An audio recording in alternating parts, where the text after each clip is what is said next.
Assalamu alaikum wa rahmatullahi wa barakatuh. Hello little ones, how are you doing today? So today we're back with another story time special. And what we will try to understand today is why we have only one God.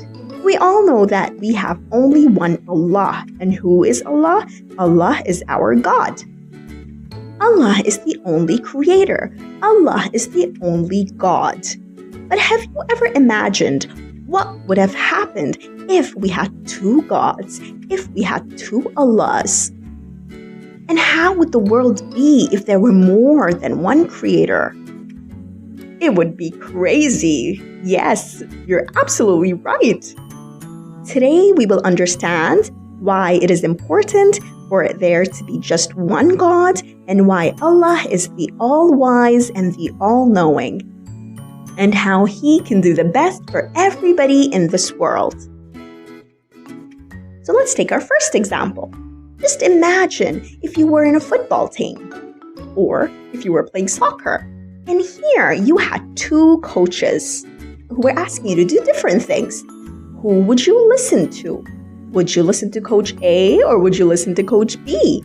Because Coach A would be telling you to run this way, whereas Coach B would be asking you to cover or defend. Who would you listen to? To tell you the truth, I would be totally confused. So that's why we can see that how it's really important for us to have one coach, even in a football team. Now let's take our second example.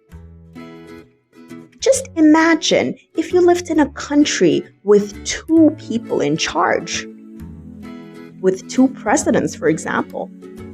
Or if you lived in a city that had two mayors, and each mayor wanted to do separate things in the same place. So for example, one mayor wanted to build a road, and one mayor wanted to build a park in the same place. What would happen? Because they both would keep on fighting with each other, and the citizens would be left confused. And that is why it's really important for a country to have one person in charge, or a city to have one person in charge. Now, let's take our third example. What if you wanted a house to be made, but there were two people in charge of making that house? One builder would say that I want to build the building this way, whereas the other builder would say, no, I want to build the building this way. And each builder would have a different plan to do what he plans to do with that building and the construction. So what would you do? That's why it's really important to have one builder build a specific house. Our fourth example is if two people were making the same dish. That would be totally chaotic because one person making a dish has already added salt, and then the other person comes in and adds salt again or adds sugar.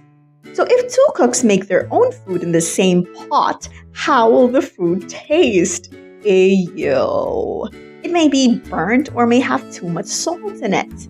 That's why it's important that one person is always in charge in making a specific food. Let's take our next example.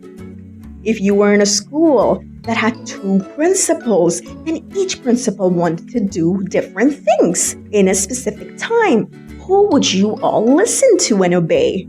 Would you listen to Principal A or would you listen to Principal B? And what if you listened to Principal A and Principal B got angry? What would you do? Oh my God, you wouldn't have any option left. That is why it's really important for a school to have one principal. Now we're beginning to understand why it's important for every organization, for every entity, for every place or country even to have one person in charge.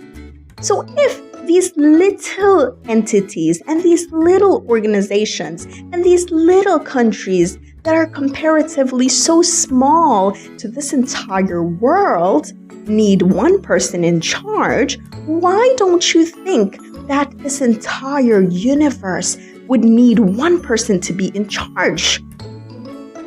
What if, just imagine, this world had two gods? Would there be any order whatsoever?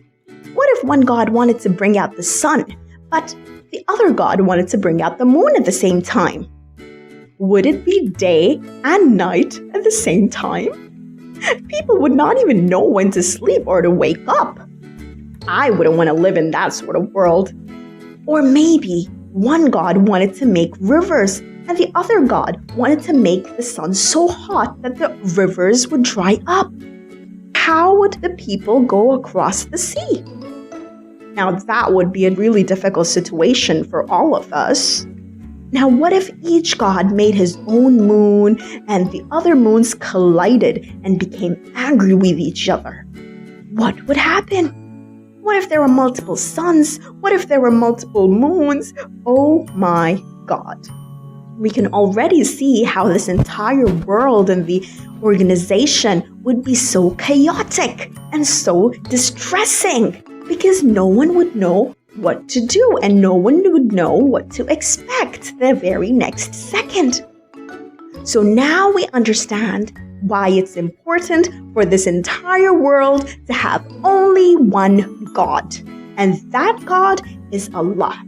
And because we have one God and because we have one Allah managing everything, everything is so well planned, so organized, so beautiful, and absolutely perfect. We now know that there is only one Allah who created everything. Allah makes all the seasons come and go, and He created the sun and the moon, all the trees and the fruits, and Allah makes the clouds give rain to all of us. He makes the earth go around the sun. The whole universe is so well organized because there is only one Allah. Now we understand why our entire universe is so organized. And this is only because there is one God. And His name is Allah. So that is all for today, everybody. I will see you in our next Storytime special very soon. Until then, always try to say thanks to Allah for His organization, for His management, and for Him to keep everything around us so well planned, so organized, so beautiful, and perfect. Assalamu alaikum wa rahmatullahi wa barakatuh.